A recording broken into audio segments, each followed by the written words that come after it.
Chapter 12 मैं आपके लिए आया हूँ। चाची की बात सुनकर भी ओम कोई जवाब नहीं देता। वो चाची के सामने उसी के पति को बुरा नहीं बनाना चाहता था। तुम बोलते क्यों नहीं, क्या हुआ था उस दिन? ओम की चुप्पी को समझकर शारदा ओम पर दबाव देते हुए पूछती है। मैं नहीं बता सकता चाची, मैं यहाँ अपने परिवार से मिलने आया हूँ, अपने परिवार को तोड़ने नहीं। आप मुझसे ये सवाल मत पूछिए चाची, ओम झिझकते हुए कहता है। बेटा उसी दिन ने एक माँ को अपने बेटे से अलग कर दिया। ओम तुम्हें मेरी कसम है, अगर मुझे माँ जैसा मानते हो तो बताओ मुझे कि आखिर क्या हुआ था उस दिन?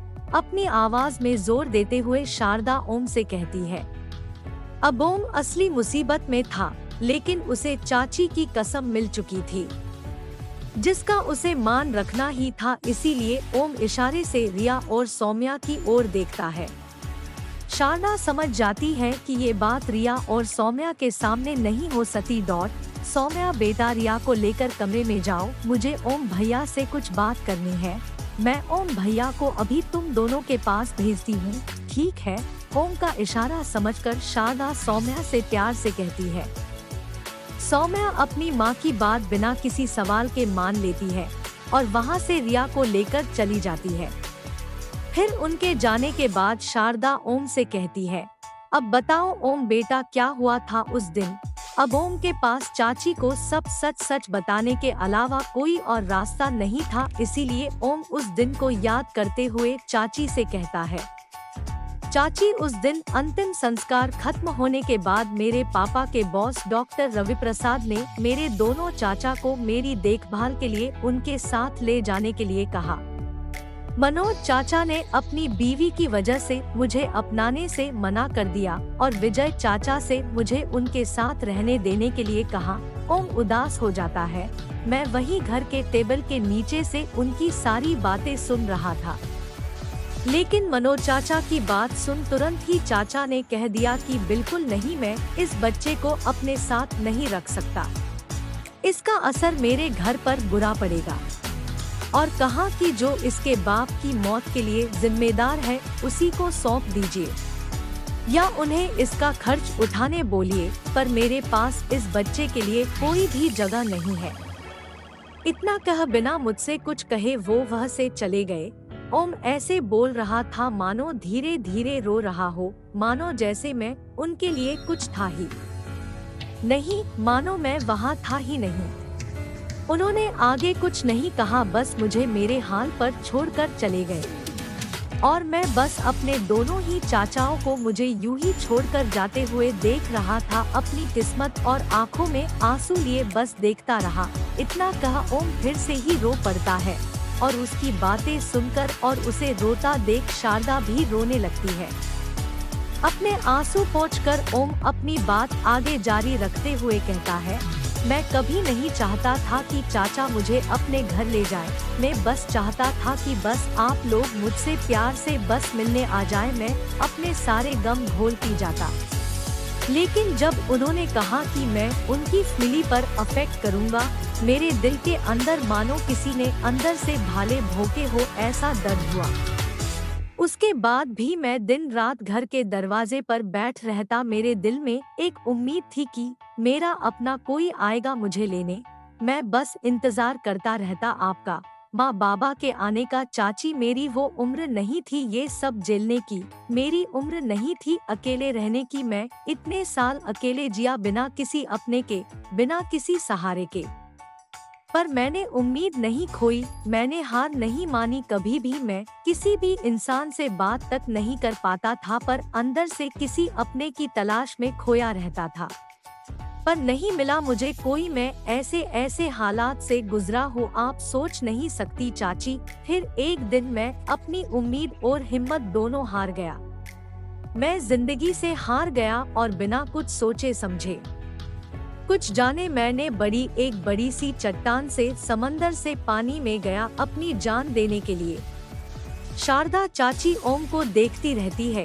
उनकी आंखें डर की वजह से बड़ी हो गई थी। उनके मुंह से एक हल्की सी चीख तक निकल जाती है, पर मर नहीं पाया। कोशिश पूरी थी पर किस्मत को शायद ये मंजूर नहीं था। ओम की ये बातें सुन शारदा चाची रोते हुए ओम को कहती है, बेटा अगर तुम्हें कुछ हो गया होता तो क्या जवाब देती? मैं खुद कोडोर भगवान कोडोर तुम्हारी खबर तक नहीं आती इस घर में। ओम चाची की बात को सुनकर आगे बोलता है, चाची पर जब मैं जिंदा बच गया तो मुझे लगा मुझे एक नया जीवन मिला। मुझे लगा मुझे सब बदलने के लिए एक दूसरा मौका मिल तो सबसे पहले आपका ख्याल आया और मैं खुद को रोक नहीं पाया। पिछला सब भुला के चाचा के पास आ गया और अब आपके सामने हूँ। चाची जब अस्पताल में चाचा के पास गया तब मैंने एक पास्ट में जो भी हुआ हो अब इस दूसरे मौके में मुझे सब वापस चाहिए। इसीलिए मैं आया आपके लिए, अपने परिवार के लिए। शायद अब आपको अपने सारे सवालों का जवाब मिल गया होगा। इतना कह लाल चेहरे और आंसू भरी आंखों के साथ ओम अपनी चाची को देखता है। ओम की बातें सुन उस वक्त शारदा के मन में चल रहे सारे सवाल अब ओझल हो गए थे। उसकी ओम के लिए ममता फिर से जाग चुकी थी। उसे ओम की अब तक की हालत के लिए बहुत बुरा लग रहा था। वो ओम को गले लगा लेती है और जोर से रोते हुए कहती है, मुझे माफ करना ओम बेटा, अपनी इस नादान चाची को माफ कर देना। कहीं ना कहीं मुझसे भी भूल हुई है। माफ करना बेटा, जब तुम्हें सबसे ज्यादा जरूरत थी माँ की मैं वहाँ नहीं थी। लेकिन अब ऐसा नहीं होगा। अब कोई भी तुम्हें अपने परिवार से अलग नहीं कर सकता। मैं बात करूंगी तुम्हारे चाचा से। ओम भी शारदा को गले लगते हुए रोने लगता है। आखिर कई सालों बाद उसे माँ की ममता वापस मिली थी। चाची की बात सुन ओम अपने आंसू पोंछते हुए कहता है, नहीं चाची, मैं नहीं चाहता आपके और चाचा के बीच कुछ भी गलत हो। आप बस अपना और अपने परिवार का ख्याल रखिए। शारदा ओम को समझाते हुए कहती है, नहीं ओम बेटा, तुम हर खुशी के हकदार हो। मैं बात करूंगी ना तुम्हारे चाचा से। ओम हड़बड़ाते हुए कहता है, नहीं चाची, आप जानती है बाद में क्या होगा। मुझे यकीन है उनके अंदर बचे मेरे चाचा एक दिन जरूर बाहर आएंगे, पर तब तक आप चुप ही रहेंगी। आप वादा कीजिए। ओम की बात सुन शारदा चुप रह जाती है।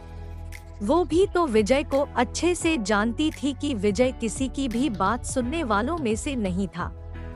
ओम अपनी चाची को बोलता है, चाची पक्का मैं आपको अब छोड़कर नहीं जाऊंगा, पर आप वादा कीजिए आप पहले की तरह ही चाचा के साथ खुशी से रहेंगी। शारदा अब भी मानने को तैयार नहीं थी। वो बोलती है, नहीं ओम, उन्हें अपने घमंड को भूलकर अपनी सच्ची खुशी को देखना होगा।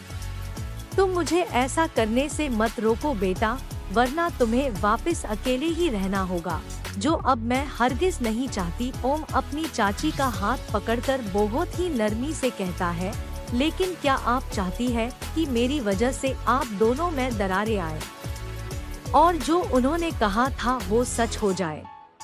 आखिर मैं यहाँ आपको खुश देखने आया हूँ, ना कि लड़वाने। अब ओम की बात का असर सीधा चाची के दिमाग पर हुआ था। ओम की बात को समझते हुए वो कहती है, कितने साफ दिल के बच्चे हो तुम ओम। अपने चाचा के इतने बुरे बर्ताव के बाद भी तुम उन्हें खुश देखना चाहते हो। काश तुम्हारे चाचा भी तुमसे कुछ सीखते। गहरी सांस लेते हुए, ठीक है बेटा, मैं तुम्हारे चाचा से कुछ नहीं बोलूंगी बस, पर तुम वादा करो तुम अब से हर 15 दिन में एक बार हमसे मिलने आओगे। जब तक इस शहर में हो। ओम मुस्कुराता है और कहता है, ठीक है मेरी प्यारी चाची, वादा करता हूँ बस। फिर दोनों हंसते हैं। चलो अब सो जाओ, कल तुम्हें सज धज के लंच पे भी तो आना है। जाओ और अच्छे से सो जाना, ठीक है? शारदा ओम से मुस्कुराते हुए कहती है, ठीक है चाची, गुड नाइट, आप भी अच्छे से सोइएगा। ओम भी चाची से गुड नाइट कहकर सोने के रूम की ओर जाने लगता है। गुड नाइट बेटा, शारदा भी सोफे पर सब ठीक करते हुए कहती है। तभी घर का दरवाजा खुलता है और विजय भी अंदर आ जाता है। विजय को देख शारदा के मन में बहुत गुस्सा आ जाता है। शारदा अपनी जगह से एकदम से खड़ी हो जाती है, लेकिन तभी उसकी नजर ओम पर पड़ती है। और उसे ओम से किया अपना वादा याद आ जाता है। ओम की वजह से शारदा अपने गुस्से को पी जाती है। ओम फिर विजय की ओर देखता है और उसे भी विश करते हुए प्यार से कहता है, गुड नाइट अंकल। विजय ओम की ओर देखता है और अपने घमंडी आवाज में कहता है, हाँ हाँ गुड नाइट। फिर वो भी अपने बेडरूम की ओर जाता है। तभी उसके मन में ओम ने अपनी चाची से कई बातें गूंजने लगती है, क्योंकि जब ओम अपनी आप बीती की बात करते करते रो पड़ा था तभी विजय दरवाजे पर आ गया था और उसने उन दोनों की बीच हुई सभी बातें सुन ली थी। वही सोचते सोचते वह अपने बेडरूम की ओर आगे बढ़ता है। हे दोस्तों, कैसी लगी आपको कहानी? आगे की कहानी सुनने के लिए प्लीज चैनल को सब्सक्राइब कर देना। Thank you guys.